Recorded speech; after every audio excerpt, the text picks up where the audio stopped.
안녕하세요. 지오지안이 엄마예요. 오늘은 제가 약 1년 전쯤 소개해드렸던 플레이백도 스텝 1에 이어서 플레이백도 스텝 2에 대한 소개를 해보려고 합니다. 결론부터 말씀드리면 두 돌 시기에 들여 굉장히 잘 놀이하고 교육적으로도 효과가 엄청났던 스텝 1에 비해 개인적으로는 조금 활용도도 많이 떨어지고 엄마와 아이의 흥미도 좀 많이 떨어지면서 좀 아쉬운 면이 있었습니다. 프로그램 자체는 역시 플레이백도답게 필수 개념도 잘 담겨있고 아이들에게 다양한 놀이를 제시해주고는 있으나 돌이켜 생각해보면 저는 조금 시기적으로 좀 늦게 제공해 준 것은 아닌가라는 생각이 들었습니다. 제가 1단계를 소개해드릴 때 24개월 친구들부터 36개월 친구들에게 소개를 해드렸어요. 그 사이에 이미 지호는 10까지의 수에 굉장히 익숙해져 있었고 그렇기에 스텝 2에서 제시하고 있는 6부터 10까지의 수가 조금은 좀 시시하게 느껴졌던 부분도 없지 않아 있었던 것 같습니다. 그래서 36개월에 접어들어 딱 제시를 했을 때 지호가 스텝 1에는 없었던 새로운 활동들에는 흥미를 보이지만 대체적으로는 그렇게 큰 흥미를 보이진 않더라고요.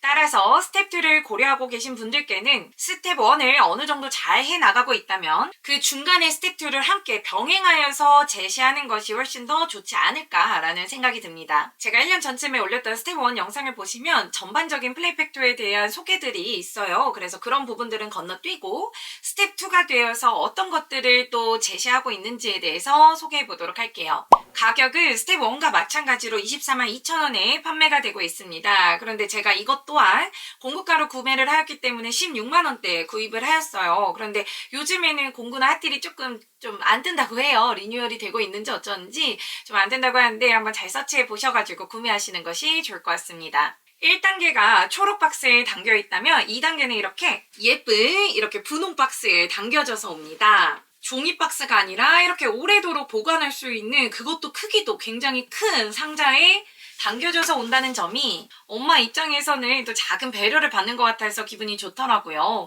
열어보시면 12종의 교구와 해당 교구와 매치되는 수학동화 12권, 또 마찬가지로 해당 교구와 함께하는 액티비티북 12권, 그리고 8권의 수아샘 활동북이 있습니다. 그럼 바로 교구부터 보도록 할게요. 첫 번째 교구는 곰돌이 세트입니다. 스텝 1과 마찬가지로 박스 상자에 해당 교구의 그림이 그려져 있어서 아이들이 스스로 정리하기가 간편하다는 장점이 있어요. 열어보시면 이렇게 귀여운 곰돌이 모양과 함께 입이 이렇게 뚫려 있죠. 안에는 먹이구슬 10개가 있습니다.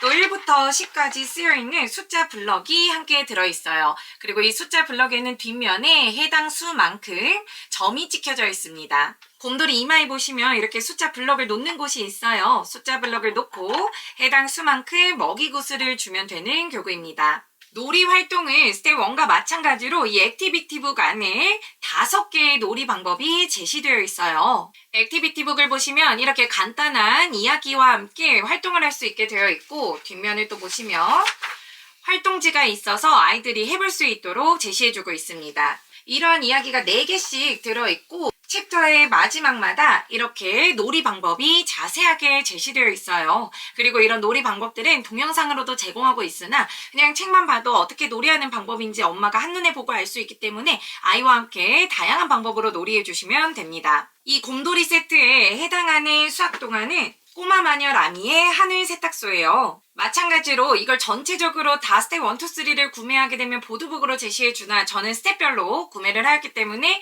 이렇게 얇은 책으로 옵니다. 하지만 저는 그때도 말씀드렸다시피 보관이 굉장히 용이하고 자리 차지가 없기 때문에 이 상태의 동화책을 훨씬 더 선호하는 편이에요. 세탁물을 하나하나 살펴보는 꼬마 마녀 라미의 이야기입니다.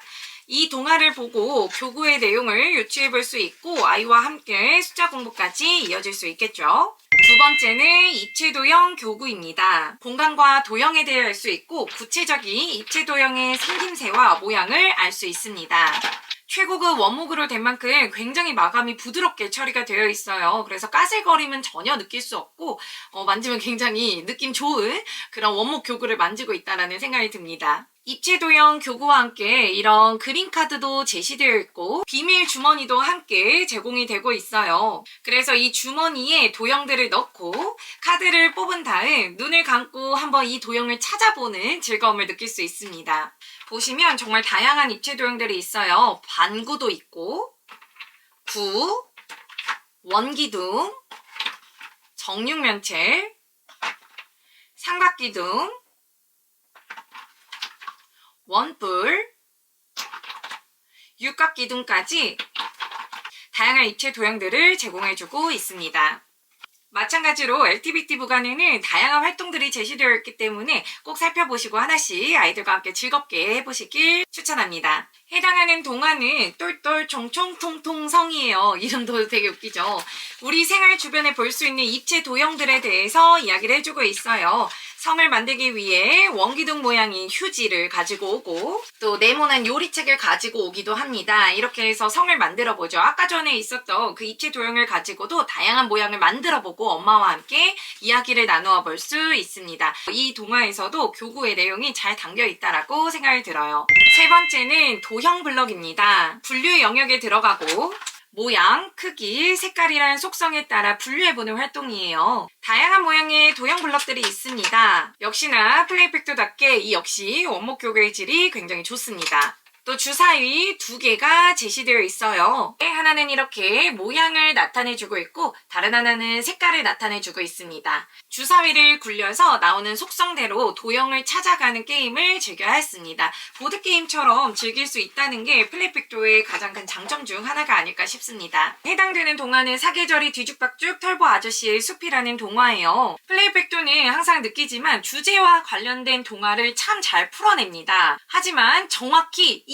이걸 담고 있어를 어린 연령의 아이들이 이렇게 바로 이해하기는 조금 어려운 난해한 내용들이 가끔씩 담겨 있기도 하더라고요. 예를 들어서 방금 전에 소개해드렸던 도형 블럭에 따른 동그라미, 세모, 네모의 속성에 따라 분류하는 걸 계절에 비유하여서 소개해주고 있습니다. 근데 이게 어른들이야 당연히 계절을 이런 식으로 분류를 하고 뭐 한다는 걸 할 수 있지만 어린 연령의 친구들이 이걸 보고 이 교구의 내용이 바로 떠오르기는 조금 어렵지 않을까라는 생각도 좀 들어요. 그리고 스텝 2에서는 스텝 1에 비해서 좀 그런 면이 조금 더 신경이 쓰였던 부분입니다.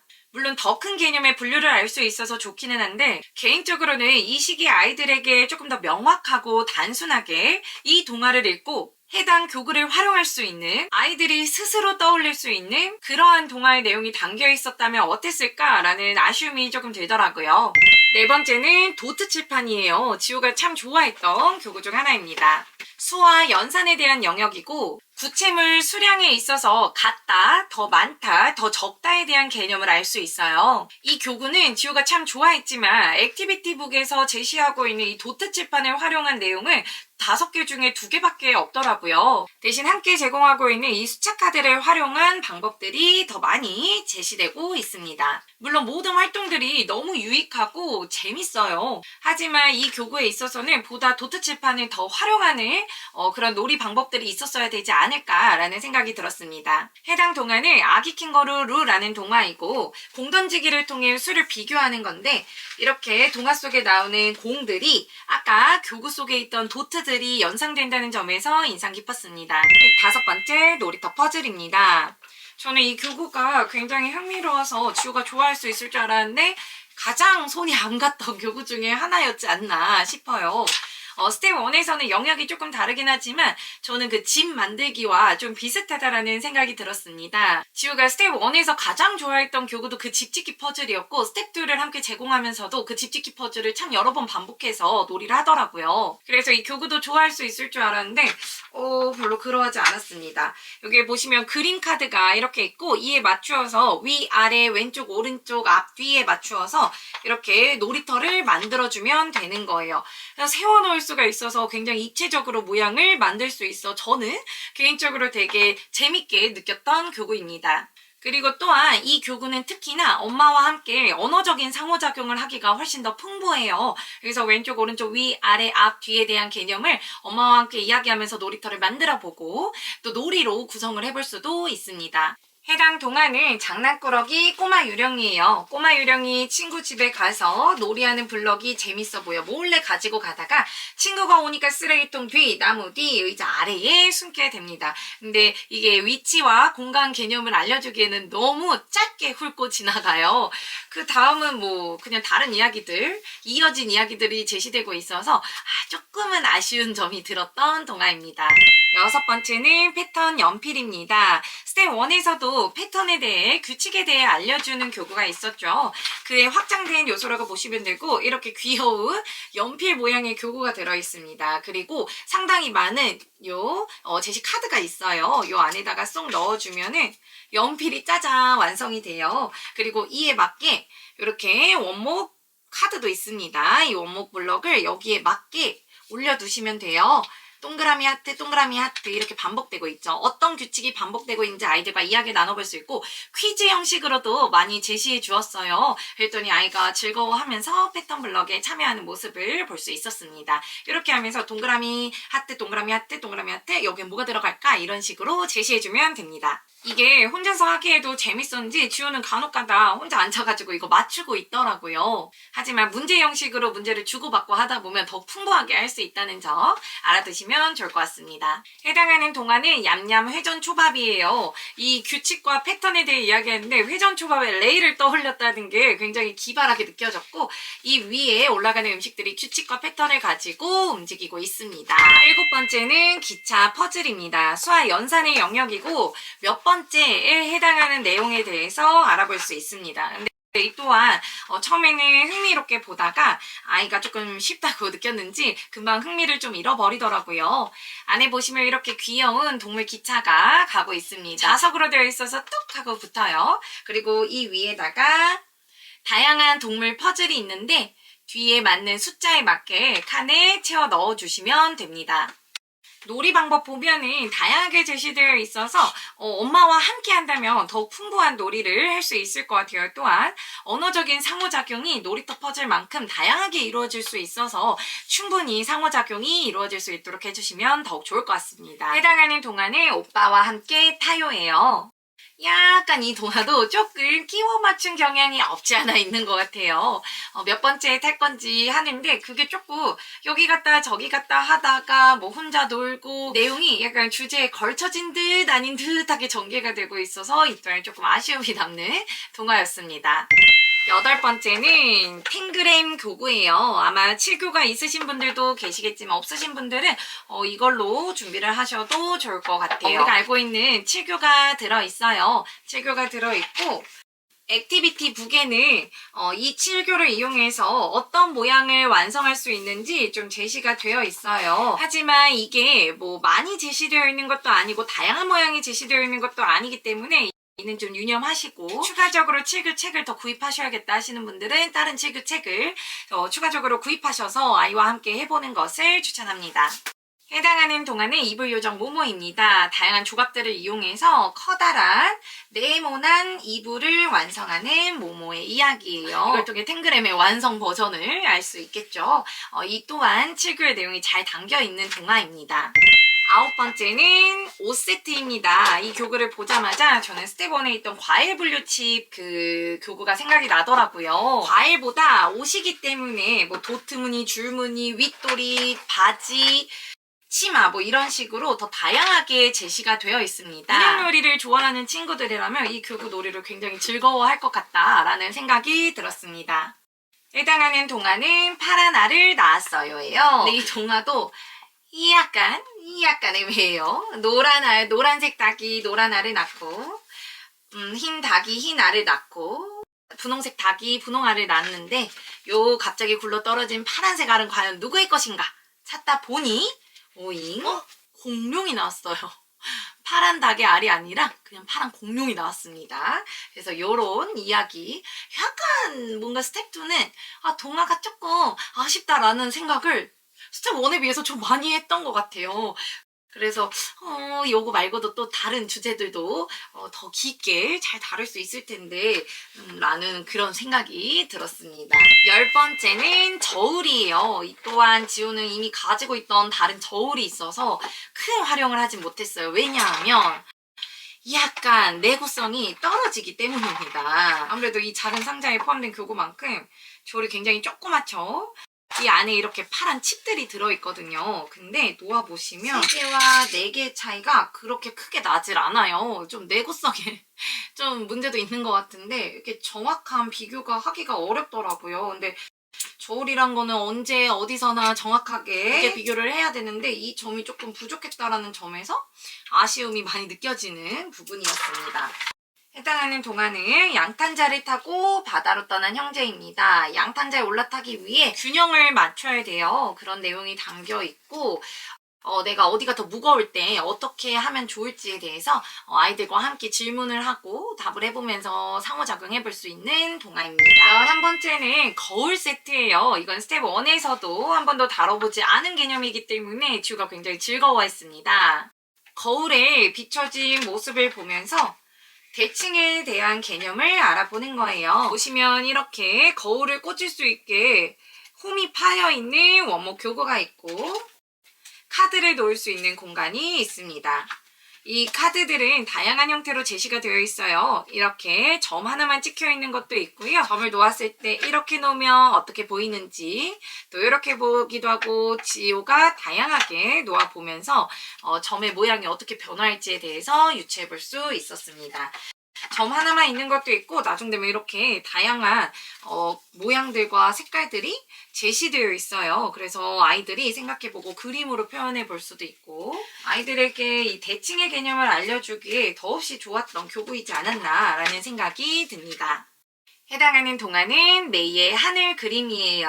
하늘에 그림을 그리고 싶었던 친구에게 할아버지가 커다란 거울을 놓아주었고 화분을 놓아서 여기에 그림을 그린다라는 내용인데 거울이 바로 등장한다는 점에서도 바로 연상이 되죠. 어느덧 마지막 교구예요. 12번째 교구 길찾기 퍼즐입니다. 지호가 스텝 2에서 가장 좋아했던 교구예요. 문제 해결력을 기를 수 있는데요. 열어보시면 길찾기 퍼즐에 이렇게 다양한 그림들이 있습니다. 벌이 꽃을 따라간다든지 아니면 이 뼈다귀를 강아지가 먹는다든지 이런 식으로 먹이와 유추해 볼 수도 있고 그냥 먹이와 상관없이도 내가 가고 싶은 길을 따라서 먼저 이야기를 하고 이렇게 만들어 볼 수가 있어요. 얘네들이 서로 이어질 수 있게 만들어 보면서 아이들과 함께 충분한 언어적인 상호작용을 이뤄낼 수 있습니다. 한 가지씩만 매치하는 게 아니라 곰이 꿀과 물고기를 모두 얻기 위해서 어떻게 해야 되는지 등을 통해 다양한 생각을 해볼 수 있고 난이도를 조절할 수 있다는 점에서 굉장히 큰 장점이 보였던 교구입니다. 해당하는 동화는 냇물이 줄어들었어요예요. 우리 마을로 들어오던 물이 막히자 그 원인을 찾아 나선 너구리와 고슴도치 가족의 이야기이고 자, 이렇게 수학 동화를 읽고 교구와 함께 액티비티북을 하고 나면 마지막 수화샘 교재를 통해 6부터 10까지의 수를 다시 한번 짚어볼 수 있습니다. 스텝 1과 마찬가지로 굉장히 많은 건수 동안 6부터 10까지의 수를 자세하게 다뤄낸과 동시에 모으기와 가르기까지 알려주고 있어요. 모으기와 가르기 같은 경우는 덧셈과 뺄셈의 기본 개념이죠. 그런 거에 대해 알려줄 수 있는데 제가 스텝 1에서도 해봤지만 시작부터가 함께 하는 게 좋은 것 같아요. 제가 스텝 1은 동화를 읽고 교구놀이를 충분히 한 다음에 그 다음에 이 수화샘을 했는데 그러기에는 약간 쉬운 감이 또 있더라고요. 그래서 지호가 이거 너무 쉬워 이런 소리를 좀 많이 해서 그것보다는 좀 같이 들어가 주는 게 아이의 지적 호기심을 자극하면서도 엄마도 더 즐겁게 해줄 수 있는 것 같아요. 그리고 이 8건이라는 게 굉장히 긴 호흡 동안 가야 되거든요. 그래서 이 긴 호흡을 끊기지 않고 가려면 시작과 동시에 교구를 제시함과 동시에 함께 하루에 한두 페이지씩 좀 꾸준하게 해주는 게 좋을 것 같습니다. 자, 오늘은 이렇게 해서 플레이팩도 스텝 2에 대해서 알아보았습니다. 스텝 1은 제가 써보고 너무너무 좋았어서 거의 찬양하다시피 했는데 스텝 2는 약간의 아쉬운 점들도 제가 좀 반복해서 이야기를 했죠. 한번 잘 비교해 보시고 시기를 또 잘 정하셔서 아이의 흥미와 호기심이 오르고 있을 때 함께 놀이해 주시길 바랍니다. 그럼 아이들도 충분히 즐겁게 잘 따라올 것 같아요. 그럼 오늘의 영상이 찾고 계셨던 분들께 작은 도움이 되었길 바라면서 오늘도 시청해주셔서 감사합니다. 안녕!